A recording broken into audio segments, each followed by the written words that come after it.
Salve, salve galera! Hoje vamos falar um pouquinho sobre São Francisco de Assis em seu aspecto arquetípico e simbólico, refletindo também sobre algumas histórias e parábolas da vida desse santo. A gente vai utilizar esta imagem, que traz então um simbolismo fidedigno da imagem de São Francisco. Essa imagem é um presente de uma amiga que trouxe lá da Itália, lá da cidade de Assis, onde o próprio São Francisco então nasceu. Hoje em dia, a casa onde São Francisco nasceu é uma loja, que vende, então, alguns artefatos associados à espiritualidade franciscana. Então, a gente tem aqui nessa imagem, como vocês podem ver, um lobo, muito clássica, a parábola de São Francisco com o lobo. A gente tem um cordeiro e uma pomba aqui na mão dele. E a própria imagem do São Francisco, obviamente. Nessa leitura da imagem de São Francisco, o lobo simboliza nossas sombras, nosso instinto de sobrevivência, o animal carnívoro, que poderia facilmente matar um cordeiro para se alimentar e para sobreviver. Enquanto o cordeiro representa a pureza, a inocência, a luz, que inclusive é capaz de sacrificar a si mesmo para matar a fome dos outros. E, gente, não devemos julgar a luz algo bom ou a sombra algo ruim. Até porque a essência do simbolismo de São Francisco era o amor tanto pelo lobo quanto pelo cordeiro. Temos também a pomba, na imagem que eu mostrei para vocês, a pomba branca, que é o caminho do meio entre o lobo e o cordeiro. Mas eu vou deixar para falar da pomba no final do vídeo, porque primeiro a gente tem que entender o lobo e o cordeiro para entender melhor a pomba depois. A própria luz e a sombra, no sentido do lobo e do cordeiro, o nosso aspecto sombrio e o nosso aspecto de luz. A própria raiva, por exemplo, é uma sombra, certo? É um aspecto assim que a gente considera não muito virtuoso. Porém, a mesma raiva pode ser utilizada como um aspecto de luz se a gente for fazer aquilo que precisa. A raiva ela nos leva para ação, nos dá iniciativa, coragem para fazer o que tem que ser feito. Por vezes a gente até se irrita com a situação que está na nossa vida em algum determinado momento e vai lá e toma uma atitude para mudar. O problema é se a gente utiliza a raiva para atacar as outras pessoas. O mesmo vale para a cautela. A cautela pode ser uma virtude, mas por vezes ela pode impedir a gente de viver, impedir a gente de ser feliz e colocar a nossa alma aprisionada, porque não pode sair, não pode fazer nada, porque senão vão me matar, vai acontecer alguma coisa comigo. Então, esse aspecto da luz e da sombra trabalha essencialmente na imagem aqui do São Francisco. E São Francisco ele foi, digamos assim, uma criança abastada, filho de comerciantes que tinham muitos recursos financeiros. O pai construiu um império, vendia tecidos. E aí o que aconteceu? São Francisco tinha desde cedo uma certa inspiração à busca espiritual, uma inocência, uma pureza. E aí, um belo dia, ele resolveu sair para o mundo, semelhante à história de Buda, que viveu num palácio, propriamente, né? Só que muda o contexto. São Francisco nasceu no século XII, depois de Cristo, e Buda já é antes de Cristo, 500 antes de Cristo aproximadamente. E o que acontece? São Francisco, então, se deparou com a desigualdade que existia ali, porque ele não estava com aquela vontade de seguir as expectativas do pai. Você tem que continuar tocando os negócios da família. Ele queria estar, então, em contato com um aspecto mais místico da existência. E aí, então, que ele saiu, se retirou, e esse processo dele se retirar está muito associado ao próprio arcano 9 do tarô, que é o momento, então, que você sai um pouco de toda essa dinâmica da matéria, até mesmo do trabalho, construir empresa, construir coisas na Terra, e entra nessa conexão mais espiritual para se autoconhecer, para refletir sobre o universo, sobre si mesmo. E ele foi, então, para a floresta, seu momento de eremita, o arcano 9 do tarô, inclusive o 9, um número que conecta muito com o aspecto espiritual, com a conexão sutil com o espírito, com as energias superiores para além daquilo que é tangível e concebível no aspecto material. Então, se você tem inclusive o número 9 na sua data de nascimento, você tem muitas conexões associadas a esse aspecto do próprio São Francisco e da própria espiritualidade na sua vida. E aí, então, ele foi para a floresta, ele foi lá numa conexão muito intensa com a natureza, com os animais viam a pureza dele e se aproximavam. E percebiam esse amor puro que ele havia, esse amor universal, e ele acolhia todos os animais e estava tudo bem. Já aproveito para pedir para você deixar seu like e se inscrever no canal e ativar os sinos das notificações. Pois bem, eu vou contar um pouquinho da parábola de São Francisco com o lobo.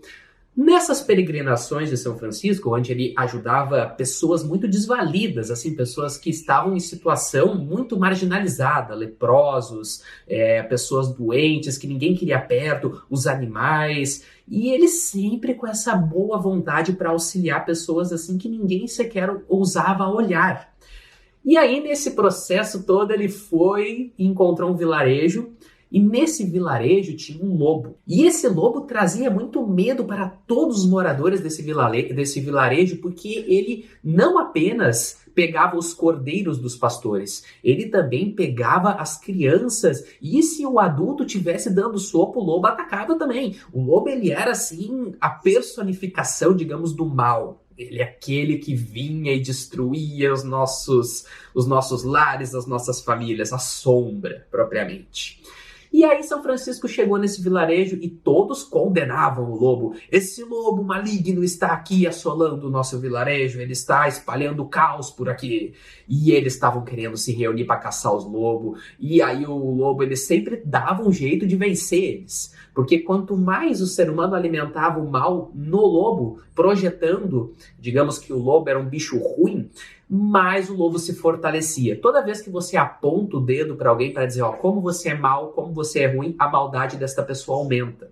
Então o que acontece? São Francisco chegou como uma personificação da inocência, da pureza, da compaixão, do amor verdadeiro, o amor divino. É o amor universal por todas as criaturas. E aí ele entrou, então, no conflito direto com o lobo. O lobo estava assim na frente dele e foi atacar ele.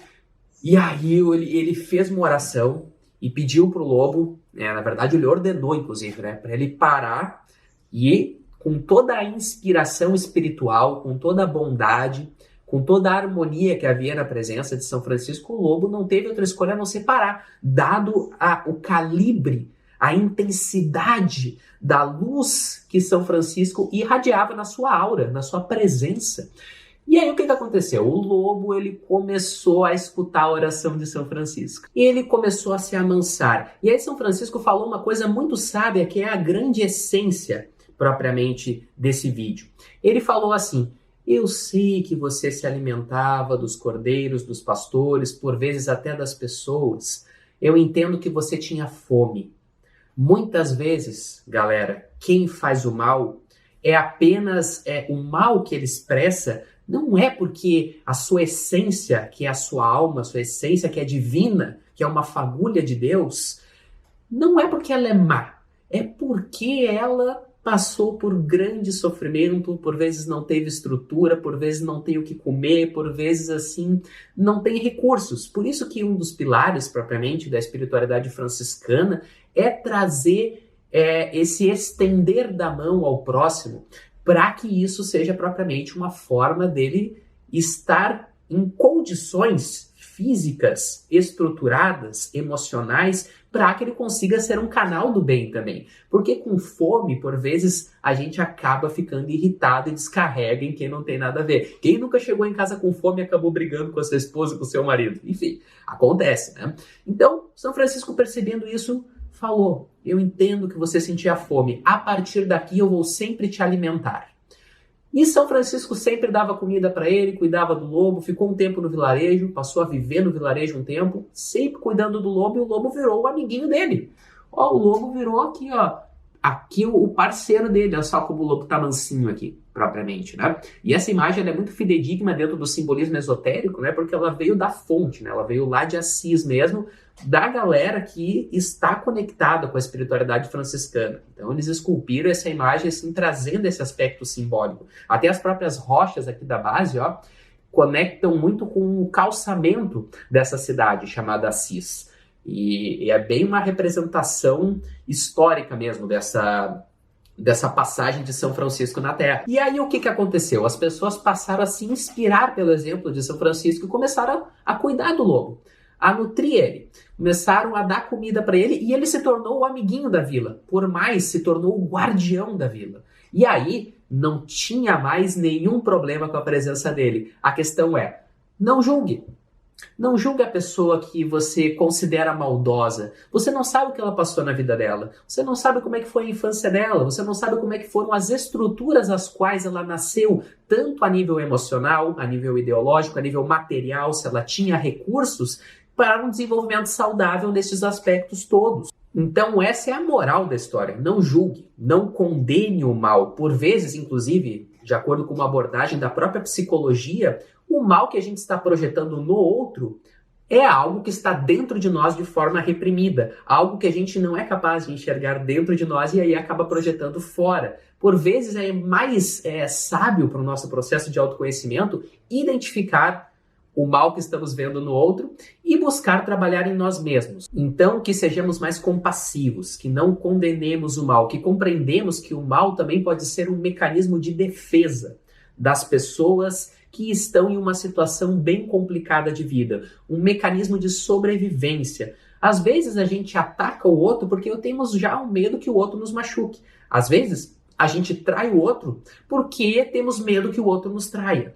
E aí então que entra esse aspecto da gente sempre ter palavras de amor, de carinho e poder estender a mão, porque é isso que todo ser humano quer. Todo ser humano quer ser aceito, quer ser amado. E quando a gente consegue fazer isso, a gente consegue distribuir isso nos nossos encontros do dia a dia, a gente está tornando o mundo um lugar melhor. E isso conecta muito com os valores dessa nova era que vivemos, que agora com a abertura do século XXI, é a era de Aquário, onde estamos caminhando para uma sociedade mais fraterna, mais cooperativa, onde todos se auxiliem, quebrando as barreiras, as fronteiras, os preconceitos que nos afastam e possamos então nos auxiliar de forma mais ecológica, de forma mais sustentável, de forma a visar o desenvolvimento do todo. E isso é muito importante, pois todos somos humanos, seres da mesma espécie. Então não tem porquê a gente ficar entrando em conflito, a gente tem que se ajudar, senão a gente vai estar jogando contra o nosso próprio time, gente. E para além de seres humanos, somos todos filhos de Deus, somos todos partes de Deus, somos pequenas fagulhas espirituais do grande espírito, somos pequenas células dessa macrocélula que é o planeta Terra. Esse é o próprio estudo hermético, né? Tudo tem um aspecto micro e um aspecto macro. Então a gente é um pedacinho dessa grande infinitude que é o divino. Então, que possamos reconhecer o divino que habita em todos os seres e tornar, então, cada vez mais benevolente a nossa expressão para com toda a natureza. E lembremos, de acordo com essa própria imagem mesmo, que todos nós temos um aspecto de luz e um aspecto de sombra, e que precisamos compreender isso, trabalhar isso dentro de nós. A neutralidade é a própria pomba, aonde você coloca aqui no coração a pomba que representa o divino, o Espírito Santo, onde você coloca essa santidade no seu caminho espiritual, onde você coloca essa boa vontade para levar o melhor que você tem e sempre equilibrando esses dois lados. Porque senão a gente corre ainda no risco de ficar naquela história do politicamente correto, no certinho, mas que justifica, inclusive, na própria espiritualidade, na própria doutrina religiosa que segue, os maus atos que pratica para com os outros seres, sendo que a essência do cristianismo é a própria compaixão, por exemplo. Né?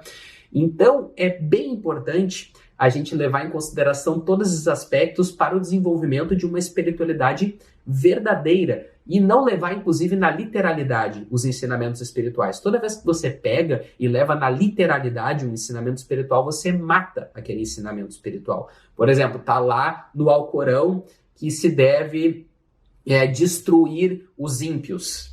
Né? É você destruir a própria impiedade dentro de você. A impiedade, a falta de piedade, o egoísmo de querer se dar bem de forma inescrupulosa, é para você transcender isso. Não é o que você julga fora de você malévolo que você vai lá e destruir e fazer mal, entende? E muitas vezes a gente cai nessa literalidade que às vezes faz a gente tomar más atitudes em relação ao nosso próximo. Pois bem, galera, esse foi o vídeo de hoje. Fico muito grato você que contemplou o vídeo até aqui. Novamente peço, caso você não tenha se inscrito no canal, se inscreve no canal, ativa o sino das notificações para acompanhar os próximos conteúdos. Deixa o like para ajudar aqui nessa missão da expansão de autoconhecimento. E seguimos então essa jornada da vida com muito amor, com muita compaixão, com muita sabedoria. Até um próximo vídeo.